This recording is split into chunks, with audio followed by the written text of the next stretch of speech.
Hi, greetings. This is Piertos and this is Rototom Sunsplash Television, and we're here with Clinton FEARON right after his show, the opening show of this night at the Rototom Sunsplash. So welcome at Rototom Sunsplash, Clinton. Oh man, it's a great pleasure. Thank you. So you had the show, but today you were with us at the Reggae University. What about the vibe around, not only concerning the audience, but the whole place, the concept of the festival? Excellent, excellent. And I love the settings, the landscape, and the vibes of the people, the whole thing. I'm happy to be here. Honestly, happy to be here. And you feel that the togetherness, in the air. You feel it, and you see it on people's face.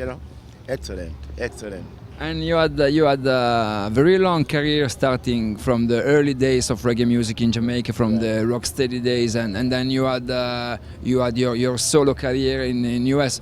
Can you briefly tell us how you did the first moves as musicians in Jamaica in those days, and you did join Gladiators? Right. Well, the first move, like I say, I love music from long time, from a tender age. I used to play with little bamboo flute and little bamboo guitar until I made me one. You probably know the story.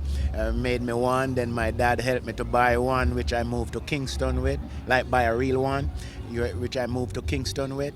And then put together a little group called the Brothers.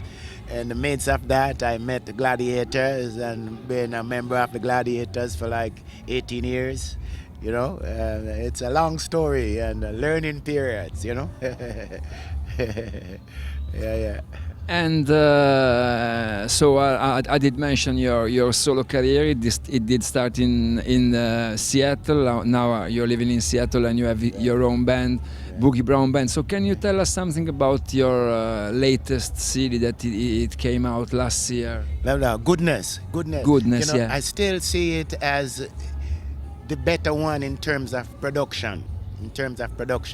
There are some songs before that, I won't try to beat it. I try to live up to that standard, but I won't try to beat it because they all have their purpose, you know what I mean, and equally respected, But in terms of production, that's a section that I'm learning as I go along. And each one I do, I try to do a better job. And I think from vision, give and take, vision, coming up the line, it's been steady progress in terms of production. You know what I mean? Right. How you did reach that top? What were the most fruitful tips you had? Well, it's the sounds, and it's how to manipulate and have a good bottom, a good top, good effects. Not too much of this, not too much of that, enough of this, enough of that. You know what I mean? It's like how to get that. And sometimes mastering is also it's a whole another very important. You know what I mean? Before, when I used to like when I was in the Gladiators, I just go play my bass, sing when time come to sing, and the rest I don't business with. Somebody else's business, you know what I mean?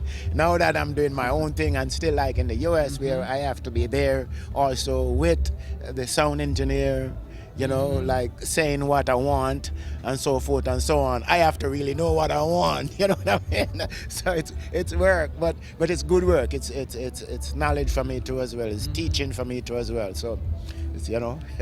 And concerning your songwriting, it's different places and different things and times, but do you think your approach has changed through the years, or more or less it's the same? Yeah, more or less the same. I just try to perfect the art of writing a song. You know what I mean? And like I said, try to do better the next time, each time, And there are some songs that I did earlier on where the songwriting itself I think is wonderful, Some not so good, but some, I would think it's good, and some I don't know if I'll be able to tap it, just because I'm not too responsible for that, you know what I mean? It's like, it's creativity, you're there or you're there not when that energy is passing through, I'm just kind of collect the info, you know what I mean? Right, right. So, but I try to learn as much as, and my subject matters and things like that, and how to formulate and put together words and melodies, how they correlate and things like that. I'm still learning that process, you know what I mean? So each time is a little step. And I know you're performing with the band, but you like also to go to the backbone to the music, performing acoustic with Yes. your guitar, and you did some solo acoustic records. So what about that kind of vibe? You're great when you're singing acoustic. Your voice is so soulful. Oh, thank you, thank you, thank you. I think that because I remember times, oftentimes when you write a song, just write a song, and your guitar or a piano, whoever, but it's raw, it's to the bone, it's like it's emotional, it's right there. And sometimes when you have other musicians, they don't come with the same attitude and the same vibe. So even if they're playing the parts, it's not the same feeling, the same soul, you know what I mean? So sometimes you lose some essence, you know what I mean? But when, or just, even if they are, there are so many other things to distract you from the lyrics and the melody. There are other melodies going on to distract you. But when you just have the vocal and you have something like maybe a guitar, for example, just accompanying the vocal, you know what I mean? And you have good lyrics, I think it's excellent. And Clinton, I would like to close the interview with a question. More or less, it's the same I told you at the I did ask you at the Reggae University, because we're talking with bona fide, genuine reggae supporters. So you're an independent artist, and you need support. So it's a claim of support for the reggae soldiers as you. So you're an independent artist. You're doing your business as independent, and so you only have support from the fans and the friends and from your own talent and your own hands. So is it hard to do it? It's hard to do, but like we said earlier on, the reward is great.